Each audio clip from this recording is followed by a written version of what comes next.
सनातन विरोधियों को लगा करंट। सनातन पर मोदी विरोधियों की जहरीली जुबान। सनातन के अपमान पर पीएम मोदी ने तोड़ी चुप्पी। सनातन के सम्मान में मैदान में उतरी भाजपा।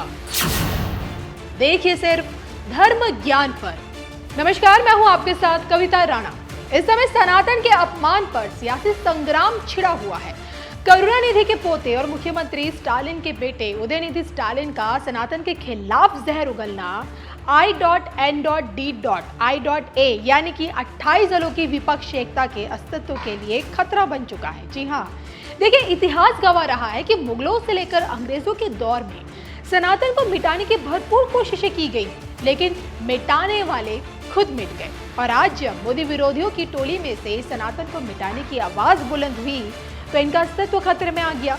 उदयनिधि स्टालिन का सनातन को जानलेवा बीमारी यानी डेंगू, मलेरिया, कोरोना बताना और फिर उसके बाद उसे जड़ से मिटाने की बात कहना डीएमके के इस वक्तव्य से उठा तूफान फिलहाल सियासी बवंडर में बदल चुका है। आलम यह है कि देश का संत समाज इसकी घोर निंदा कर रहा है और वहीं अब इस पूरे विवाद पर देश के प्रधानमंत्री नरेंद्र मोदी ने अपनी चुप्पी तोड़ दी है।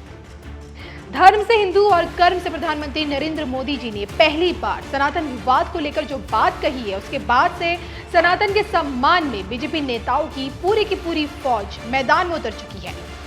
सूत्रों की माने तो जकार्ता दौरे से ठीक एक दिन पहले पीएम मोदी ने मंत्रियों की बैठक बुलाई और इसी बैठक में पीएम मोदी ने बीजेपी नेताओं से लेकर मंत्रियों को इस बात के कड़े निर्देश दिए हैं कि सनातन धर्म पर उदयनिधि के बयान का सही से यानी कि तथ्यों के साथ जवाब दिया जाए। खुलकर ये बात कही। सनातन धर्म का अपमान करके विपक्ष फंस चुका है। विपक्ष की बेचैनी दिख रही है और सनातन का अपमान करने से हो रहे नुकसान से बचने के लिए विपक्ष विवाद कर रहा है। विपक्ष उस तरह के बुखार से पीड़ित है जिसमें आदमी बड़बड़ाता है। तो सनातन विवाद पर पीएम मोदी का ये कहना कि जहरीली जुबानों को जवाब दिया जाए लेकिन तथ्यों के साथ, ये बताता है कि अब सनातन को तिरस्कृत करने वालों को मोदी बख्शने वाले बिल्कुल नहीं है। और सबसे दिलचस्प बात तो ये है कि पीएम मोदी के इन्हीं बातों पर अमल करते हुए केंद्रीय मंत्री स्मृति ईरानी ने सनातन विरोधियों की धज्जियां उड़ा दी। राजधानी दिल्ली में जन्माष्टमी महोत्सव के एक कार्यक्रम में पहुंची स्मृति ईरानी ने किस प्रकार सनातन पर जहरीली जुबानों को आईना दिखाया है, देखिए। ये भी सत्य है कि आज कुछ ऐसे लोग हैं जो हमारे सनातन धर्म को चुनौती देते हैं कि नेस्तो नाबूद कर देंगे। आज अगर यहाँ का वो नजारा देखते तो उन्हें समझ आता कि प्रभु जो कहते हैं संभवामि युगे युगे, ये वो भक्त हैं जो हर युग में धर्म को, आस्था को और आस्था के हर प्रतीक को जीवित रखते हैं। तो पुनः जन्माष्टमी के शुभ अवसर पर संस्थान के माध्यम से परिवारों को एक छत के नीचे एकत्रित करके धर्म के जागरण और संरक्षण के लिए जो आपने काम किया, उसके लिए पुनः आपके प्रति आभार व्यक्त करती हूँ। जन्माष्टमी की शुभकामनाएं देते हुए इतना ही कहती हूँ कि हर माँ की इच्छा होती है कि लाला उसके घर आए, लेकिन हर माँ को जब ये पता चलता है कि युद्ध की भूमि पर धर्म के संरक्षण के लिए लाला की जरूरत है, तो माँ कितना अपने तेज से अपने बालक को या बालिका को प्रोत्साहित करती है। आज प्रभु से हर माँ के लिए मैं वही बल, वही संबल, वही धैर्य मांगती हूँ। बालक हो या बालिका, भारत के नवनिर्माण में युद्ध की भूमिका में नहीं बल्कि शांति की भूमिका में आस्था के पथ पर चलते हुए माँ भारती की वो सेवा कर पाए, ऐसे हर परिवार के हर बालक और बालिका के लिए प्रभु से आशीर्वाद मांगती हूँ।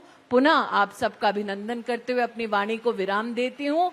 फिर से सबसे आग्रह है कि जो सनातन धर्म को चुनौती देते हैं, लाला की आवाज, भक्तों की आवाज उन तक पहुंचे और उनको पता चले कि हम सब एकत्रित हुए हैं। इस दिव्य दर्शन के माध्यम से हम सब पुनः कहते हैं कृष्ण कन्हैया लाल की। वहां तक नहीं गई आवाज भाई। पुनः सबसे आग्रह है कि जिन लोगों ने सनातन धर्म को चुनौती दी है, उनके कानों तक हमारे स्वर पहुंचे कि जब तक एक एक भक्त इस पुण्य धरती पर जीवित है, तब तक कोई ऐसा नहीं जो धर्म को चुनौती दे, कोई ऐसा नहीं जो आस्था को चुनौती दे। आप सबसे पुनः आग्रह है कि जोर से बोलें कृष्ण कन्हैया लाल की।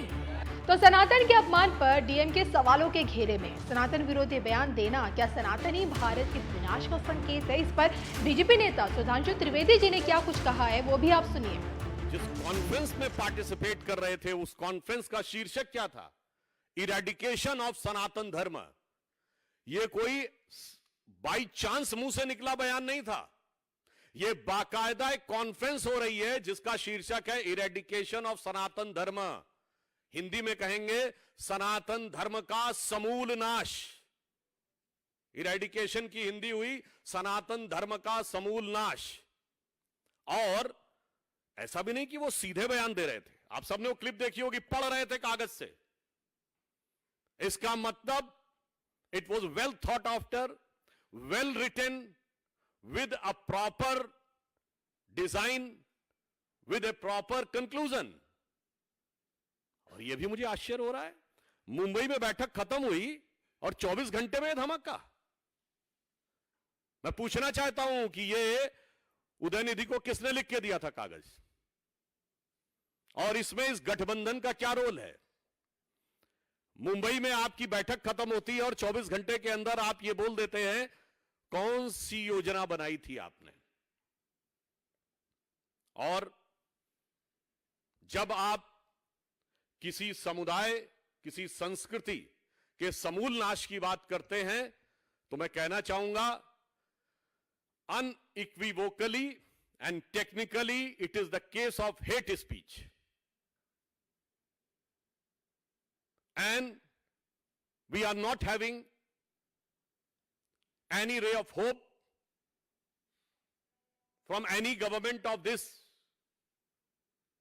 INDIA/Ghamandiya Gadbandhan. So I would like to remind that the Honorable Supreme Court of India has given an observation that they will take a suo motu cognizance of any hate speech. So I hope that the Honorable Supreme Court will be keeping an eye and will be having the strict vigil and will take appropriate step on this utterly unequivocal, damaging, violence-provoking hate speech, because it is not only insult, it is saying eradication means to finish.